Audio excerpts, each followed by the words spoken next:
The Deputy Chief Justice Mandisa Maya is stressing the importance of independence and a strong judiciary. She is the only candidate interviewed by the Judicial Service Commission for the position of Chief Justice. President Cyril Ramaphosa, you'll remember, he nominated her earlier this year. If appointed, Maya will become the country's first woman Chief Justice. She says more needs to be done to improve gender equality on the bench. Today we have a sprinkling of women judges in the leadership structures of the judiciary. I mean, we have judges, we have President Molemela and two judges president, hopefully another one soon at the Claims Court. The candidate that was recommended by this commission recently for judge presidency of the Land Claims Court. So that is significant progress, and more you look at the demographics as provided by this body of how many women judges there have been. And the numbers are still not enough. The magistracy has done very well in this regard as well. They actually have more women than men in that rank of the judiciary. Let's stay with that interview. Justice Maya also stressing the importance of separation of powers. This vision is not solely mine. It draws significantly from discussions and resolutions of the judges and magistrates flowing from a meeting of the judiciary that was held a few months ago in December 2023, with the aim of reflecting upon and reviewing the challenges facing the judiciary and determining how the accessibility and effectiveness of the courts can be enhanced, so that South Africa may have a single judiciary with a fully integrated system, structures, and leadership of its own, a judiciary that is effective and fully independent from other arms of government, a judiciary that runs its affairs independently and is accountable only to the Constitution and the law. All right, let's get some reaction now. And Freedom Under Law research consultant Chris Oxtoby joins us now for some analysis. Chris, good evening to you, and thank you for your time. Can I start with the public interview process of the judges? Why is this important? What is it meant to demonstrate to members of the public? So thank you, and good evening to everyone. It's a fundamental break from the process under which our judges used to be appointed. Pre the Constitution, judicial appointments were entirely outside of the public eye. They were made by the executive with little or no input from outside, perhaps senior members of government and some senior judges. So the importance of the public interview process is that people get to see exactly who is being appointed to these tremendously important positions. As we know, the judiciary has a great deal of power under our constitutional democracy.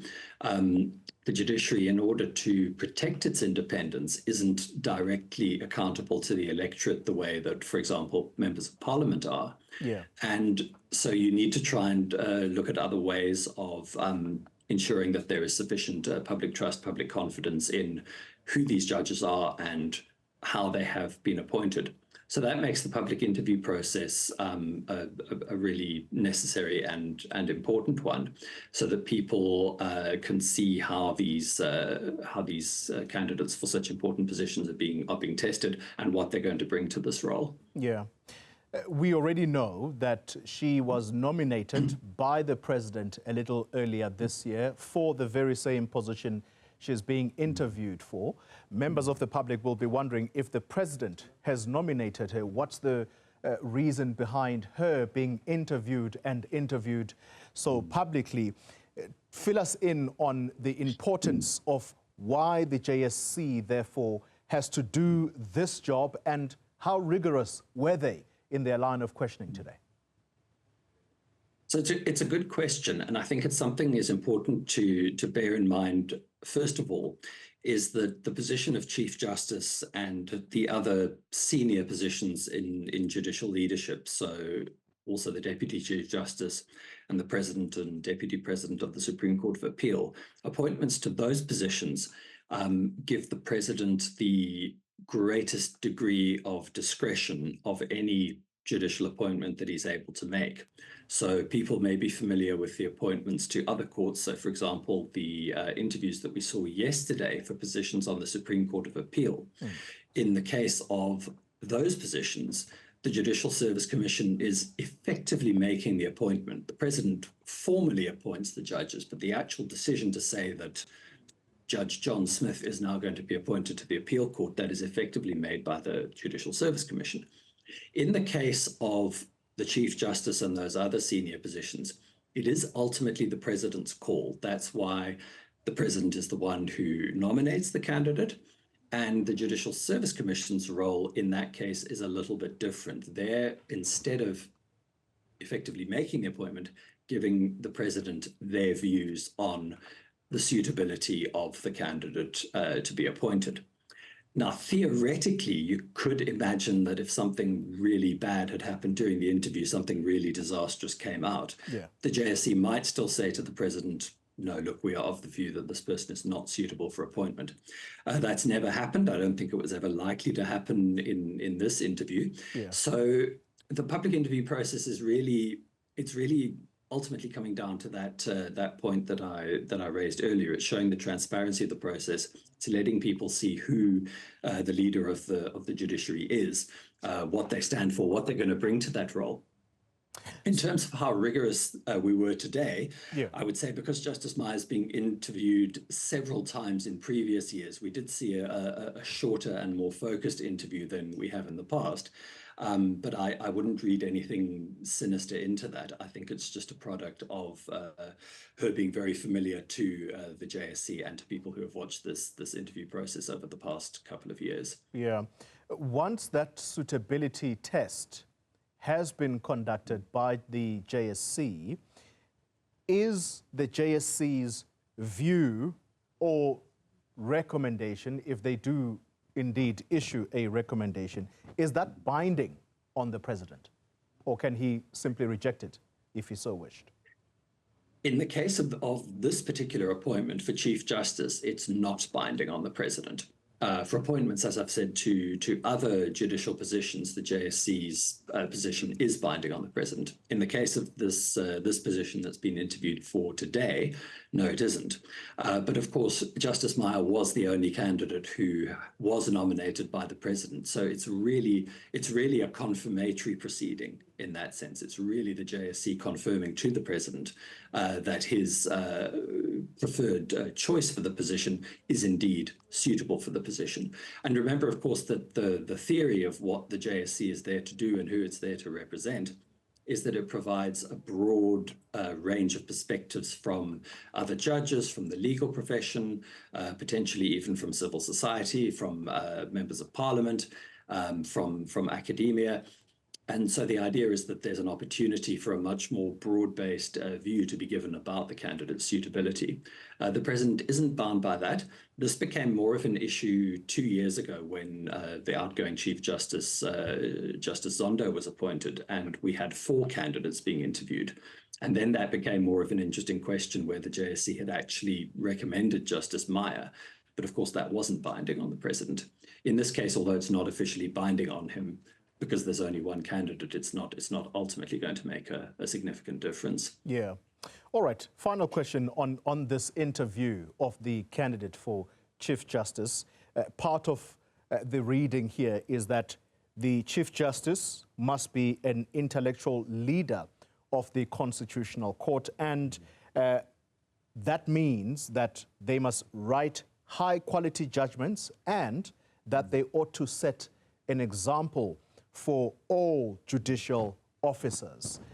Just that process, Chris, how engaging were they on her previous judgments, because this is what they ought to have questioned her on, and in a way also unpacking her judicial philosophy. How did you think that went? I have to be honest, from what I saw of the interview, I was a little disappointed in that we didn't get more detail and more elaboration on those points. This is something I always seem to say about the JSC interviews, with some exceptions over the years. It's something that generally those of us who are interested in these questions don't get to see the level of detail that we would like. I think it is a tremendously important point. The Chief Justice, yes, their decision doesn't count for any more than any of the other judges on the court, but the fact that they are the leader, they will make the choice about who gets to write a judgment. So they may often end up writing the decision in a big complicated case. So it is really important that the Chief Justice is someone who has the ability to write judgments that are rigorous, judgments that are inspiring. I would almost always like to see that kind of question gone into a bit more depth and detail than tends to be the case in the JSC interviews, including today. But that, as I say, that's a point that I often seem to make about the interviews, and perhaps it's just not ideally suited for that kind of discussion. Let's talk then about some of the interviews that you made reference to, the earlier interviews for the Supreme Court of Appeal. One name that has consistently been mentioned, particularly in the media space, is that of David Unterhalter. Finally, he's made it into the Supreme Court of Appeal. How do you think that went after a number of rejections? Because he had been, I think, put up for that position at the Supreme Court for some time, and he just did not make the cut. What was it that stood in the way versus what happened then most recently when he finally got in? Yeah, it's a very interesting saga, and he's been, as you say, he's been a candidate on several occasions, both in fact for the Constitutional Court and for the Supreme Court of Appeal. There have been several questions have been raised in the past. There were questions about or criticisms made of him in the past that he hadn't done enough as a lawyer to advance transformation, that he hadn't worked with enough Black and female colleagues, as would have been expected from someone of his position in the profession. There was a comment about him having sat on an application for leave to appeal a case when he was acting in the Constitutional Court, when he had also sat on a similar application on the same case in the Supreme Court of Appeal, and that became an issue.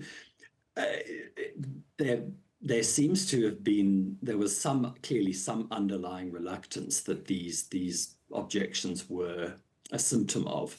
There was some underlying reluctance for the longest time to put him on the court, and those who criticized that decision struggled to understand that, because he's regarded by many people as one of the country's leading lawyers and as someone who would have a tremendous contribution to make to the appeal court. What made the difference this time round? Part of me is tempted to say just sheer persistence.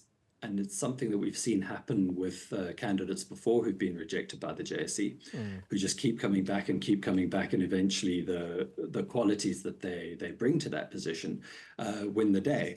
I think another important factor relates to the court itself, and that is that the SCA, which is the country's second highest court, so deals with a lot of appeals from the High Court, does a tremendous amount of important work, and it's lost a huge amount of capacity and experience over the last decade or so. An awful lot of very, very experienced judges have left the court, and that I think has been presenting some quite serious challenges for the SCA's ability to do the job that it is there to do. So it really needed experience, and I think if one looks at the other appointments, Judge Smith, who I mentioned earlier, who was also appointed as a judge of long standing on the High Court, very experienced judge as well. Judge Keatley, maybe slightly less experienced in terms of years, but also someone who's been a judge for, going on for 10 years. So I think that circumstances aligned in this round to the JSC having to accept that whatever reservations some commissioners might still have had about Justice Unterhalter, that the court really just needed that level of experience because it has simply lost too much experience to be able to pass those candidates by again. Chris Oxtoby, let me thank you very much for your time. Freedom Under Law's research consultant.